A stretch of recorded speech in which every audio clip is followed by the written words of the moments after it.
Hello and welcome. I am Monica Verma and our subject expert is Professor M.A. Javed. Today we will discuss about the government making and working of federalism. The opening words of Preamble of the Constitution of India, "We, the people of India, are an obeisance to the people as the source of all power." The idea is reaffirmed in several places in the Constitution, particularly in the chapter dealing with elections. Article 326 declares that the elections to the House of People and the Legislative Assembly of every state shall be on the basis of adult suffrage.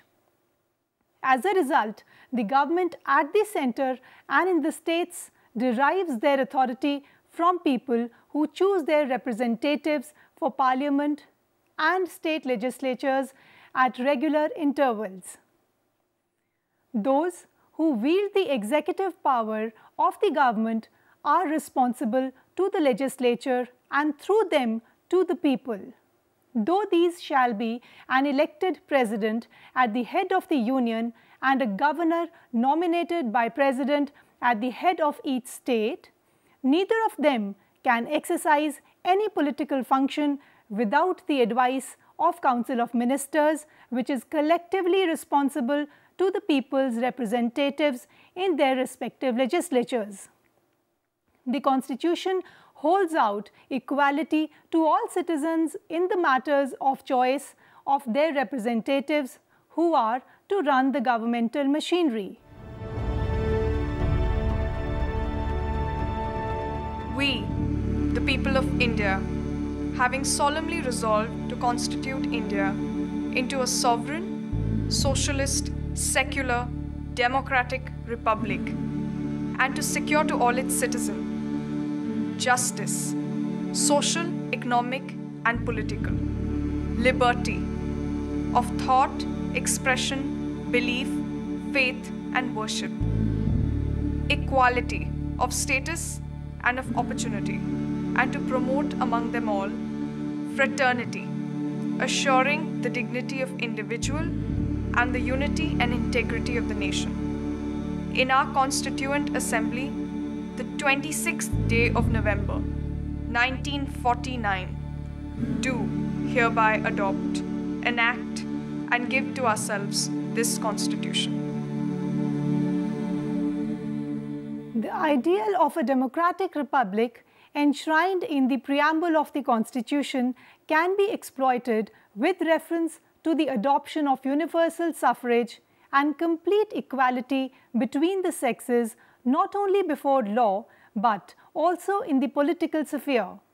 In order to ensure political justice held out by the preamble, it was essential that every person in the territory of India, irrespective of proprietary or educational claims, should be allowed to participate in the political system like any other person.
In the affairs of the state, it is the will of people that prevails ultimately, and this is the principle of popular sovereignty. In a government of sovereignty like ours, where all the agents of the public must be responsible for their conduct, the people of India have a right to know every public act. Democracy does not mean that people vote once in 5 years and then become passive not taking any interest in the running of the government. Democracy has to be continuous and pervasive. People should not only cast intelligent and rational votes, but should also exercise sound judgment on the conduct of the government and merit public policies, so that democracy does not remain merely a sporadic exercise in voting and becomes a continuous process of government, an attitude and habit of mind. So, the foundation of a healthy democracy is to have well-informed citizen voters. आजादी के बाद 60 साल तक हिंदुस्तान ने vote bank की राजनीति देखी और उसके कारण देश का कितना नुकसान हुआ है ये हम भली भांति जानते हैं। गरीब कहां का वहां रह गया, मुसीबतें बढ़ती गई, बेरोजगारी आम आदमी को तबाह कर रही है। आपको तय करना है, क्या आपको वोट बैंक की राजनीति चाहिए या आपको विकास की राजनीति चाहिए? सभी तरह के रीति रिवाजों और परंपराओं के लोग रहते हैं, इसलिए दिल्ली हमारे देश का दिल है और अपने में एक छोटा भारत है। हमने दूसरी पार्टियों की तरह झूठे वादों, खोखले नारों, अफवाहों और समाज में भेदभाव का जहर घोलकर कभी अपने स्वार्थ के लिए समर्थन नहीं मांगा है। The Constitution of India is the combination of Westminster tradition of parliamentary government with federal principle, first invented in modern times by the United States Constitution. In doing so, India was emulating this kind of combination attempted in the Constitution of Canada, 1867,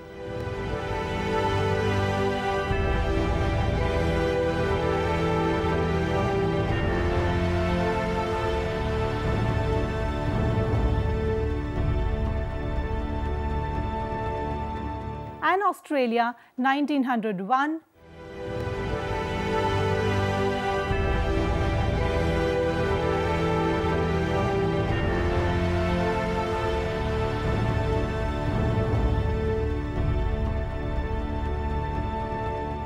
Yet, the Indian federal system has tended to develop some distinctly Indian characteristics.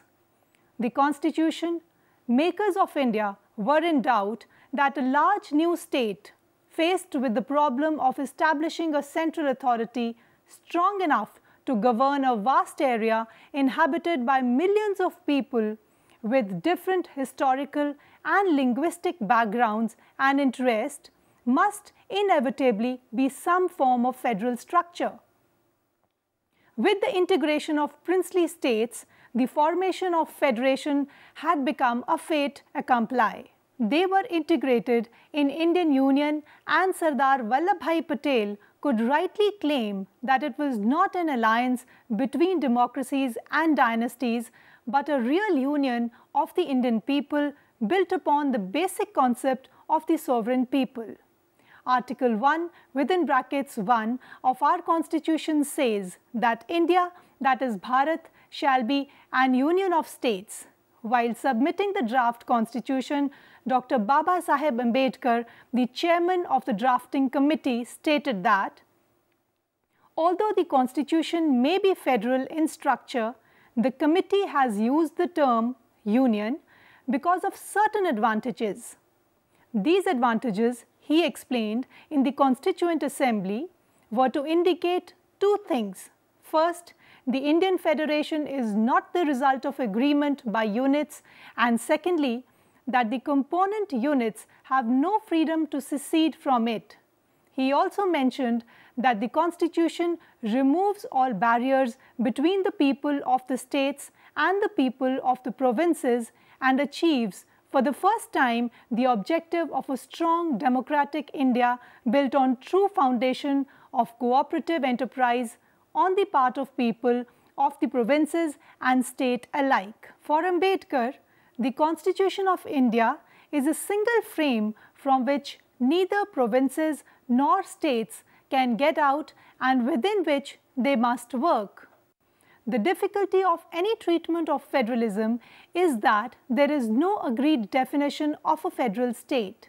The other difficulty is that it is habitual with scholars on the subject to start with the model of United States, the oldest, that is 1787, of all federal constitutions of the world, and to exclude any system that does not conform to that model from the nomenclature of federation.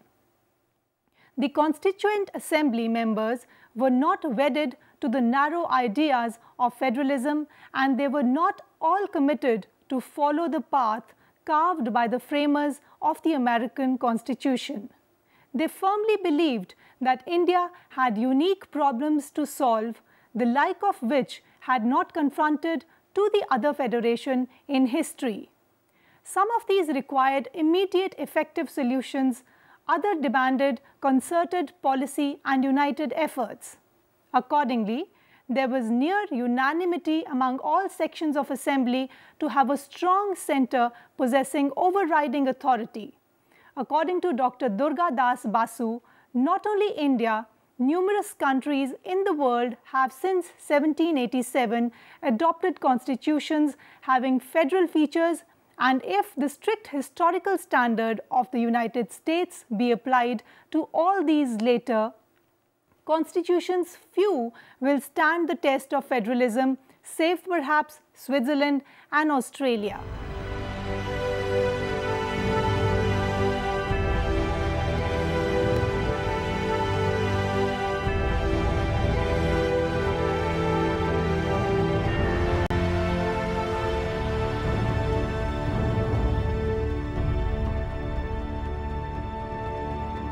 Nothing is, however, gained by excluding so many recent constitutions from the federal class, for, according to traditional classification followed by political scientists, constitutions are either unitary or federal. If therefore a constitution partakes of some features of both types, the only alternative is to analyze those features and to ascertain whether it is basically unitary or federal. A liberal attitude towards the question of federalism is therefore inevitable, particularly in the view of the fact that recent experiments in the world of constitution making are departing more and more from the pure type of either unitary or federal system. To understand properly the nature of Indian federalism, we have to formulate the essential minimum features of a federal system. Though there may be difference in matters of detail, the consensus of opinion is that a federal system involves the following features. Firstly, federal idea means the existence of dual polity union and the states and the division of powers between the two levels of the government. In other words, the distribution of powers of the state between center and the constituent units under the framework of the Constitution is an essential characteristic of the federal Constitution. Secondly, in the federal state, the Constitution is the supreme law of the land. Every power, whether legislative, executive or judicial, whether belonging to the center or the constituent states, is derived from the Constitution and controlled by it. Professor K.C. Ware says that these two institutions, the Supreme Constitution and the written Constitution, are essential institutions to federal government. The Supreme Constitution is essential if government is to be federal. The written Constitution is essential if the federal government is to work well. Thirdly, while in a unitary state there is only one government, namely national government, in a federal state there are two governments, the national or federal government, and the government in each component state. Fourthly, a federal constitution must be a written constitution. It is only then that the supremacy of the constitution can be maintained and the powers between centre and the units can be divided in a crystal and clear way, so that neither level may encroach upon the jurisdiction of other. Fifthly, in a federal setup, it must be a rigid constitution. As the constitution of a country is the supreme law of the land, its supremacy can be maintained only if the method of amendment is rigid. However, it does not mean that the constitution should be legally unalterable. If an amendment in the constitution is considered necessary in national interest, it should be resorted to, and there should be no constitutional bar. Sixthly, in a federal setup, the legal supremacy of the constitution is essential to the existence of the system. It is essential to maintain the division of powers not only between the coordinate branches of the government, but also between the federal government and the states themselves. Judiciary must have the final power to interpret the Constitution and to guard the provision of the Constitution. The Supreme Court of India has observed in the case of Gangaram Mulchandani versus State of Rajasthan that the Indian Constitution is basically federal in form and marked by the traditional characteristic of a federal system, namely supremacy of constitution, division of powers between union and states, and the existence of an independent judiciary. The Indian federal system has many such characteristics which are essential for a federal polity. It is a written document containing 395 articles and 12 schedules. The Constitution is a supreme law of the land, and the laws by the Union of the state government must conform to the Constitution. The Indian Constitution is largely a rigid constitution. All the provisions of the Constitution concerning Union-state relation can be amended only by joint actions of states' legislature and Union Parliament.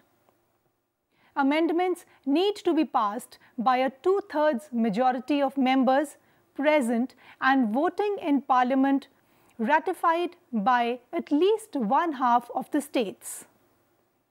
In a federation, there should be a clear division of powers. This requisite is evident in our Constitution. The 7th schedule contains 3 legislative lists which enumerate subjects of administration into union, state, and concurrent lists. The union list consisted of 100 subjects, the state list consisted 61 subjects, the concurrent list embraced 52 subjects. As far as concurrent list is concerned, both the Union Parliament and state legislature are competent to legislate on any matter including in it. As far as the independence of the judiciary is concerned, it has been established beyond a shadow of doubt by the various decisions of the Supreme Court delivered from time to time. The Supreme Court has always acted as the guardian of the Constitution. The Constitution of India also provides for bicameral legislature, Lok Sabha and Rajya Sabha. The Rajya Sabha mainly consists of representatives elected by states' legislative assemblies. But though our Constitution provides these essential features of a federation, it differs from the typical federal system of the world in fundamental respects. The Indian political system, like the federal experiments elsewhere in the world, has passed through many phases of federal polity. In the beginning, it was viewed as quasi-federal. With the passage of time, it required a new look and it was hailed as cooperative federalism, and it was also dubbed as unfederal in character by many writers.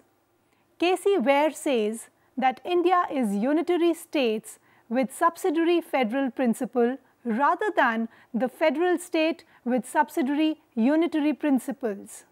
In 1964, Morris Jones described the Indian Constitution as bargaining federalism. According to him, neither the center nor the states can impose decision on the other, and in institutions like Planning Commission, Finance Commission, zonal councils, bargaining occurs between center and states. Haki and Sharma opined in 1977 that the Indian Constitution was centralized federalism, as increasing concentration of powers in the hand of the center at the expense of the states was visible even to the naked eyes. Now let us examine the grounds on which constitutional experts deny the classical federal character to the Indian Constitution. As we have already noted, Article 1 of the Indian Constitution described India a union of states and does not use the expression federation anywhere in the body of Constitution. It has led many writers to doubt whether the Indian Constitution is a federal constitution. Generally, under a federal government, there is a double citizenship, a citizenship of the Union as a whole and citizenship of each constituent unit.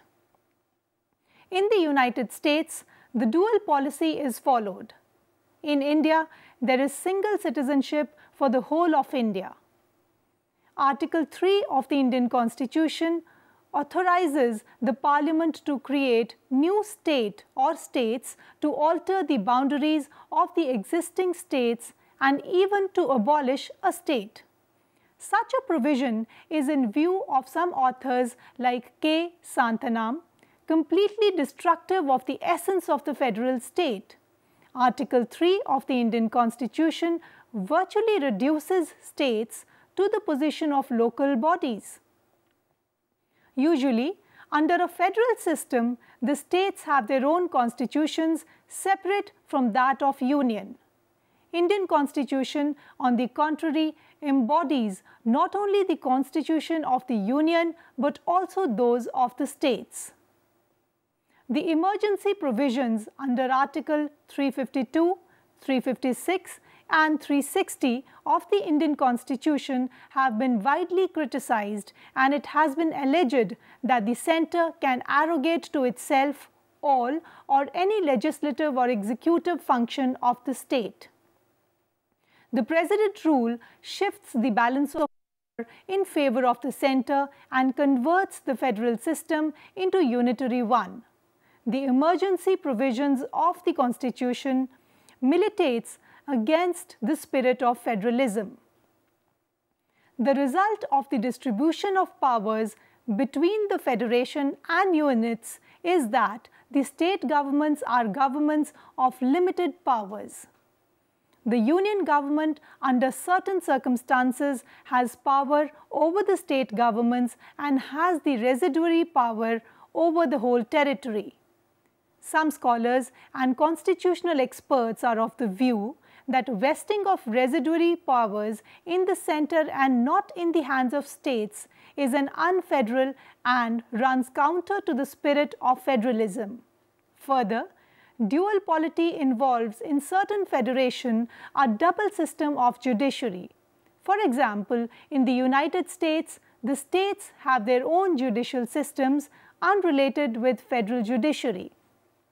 The Constitution has certain special provisions to ensure the uniformity of administrative system. There is bicameralism in India, but in the Council of States, states have not been given equal representation. The heads of states, the governors, are appointed by the President. This enables the union government to exercise control over the state administration. Appointment of High Court judges are also made by the President, and the judges of High Court can be transferred by the President. Comptroller and Auditor General of India, and the accounts of union government and state governments. Many parts of the Indian Constitution can be amended easily. The Governor of State reserves the right to reserve any bill passed by the state legislature for the consideration of President. He may accord his approval to such bill or may withhold his assent. Further, in India, states have much less resources of income. They depend on centre for all development. In conclusion, we may say that the differences in concerning nature of Indian federalism are due to differences, perception and approach to the problem. Scholars who look upon primarily at the Finance Commission and Planning Commission or at the use of President's rule have tended to argue that the powers of the state have declined and the control of the centre over states has increased. Those who look at the state party system or at language polity are of the view that regionalism and state autonomy are becoming more and more pronounced and assertive. Further, another thing that has to be borne in mind is that no two federal systems can be exactly identical. They differ from country to country depending upon circumstances and peculiar social, economic, linguistic and cultural conditions of the country. The founding fathers of the Constitution modified the traditional principles of federalism in accordance with the circumstances prevailing at the moment, keeping in view the past traditions and future needs of the country. Granville Austin describes the Indian Federation as a new kind of federalism to meet India's peculiar needs. This is all for today. Thanks and take care.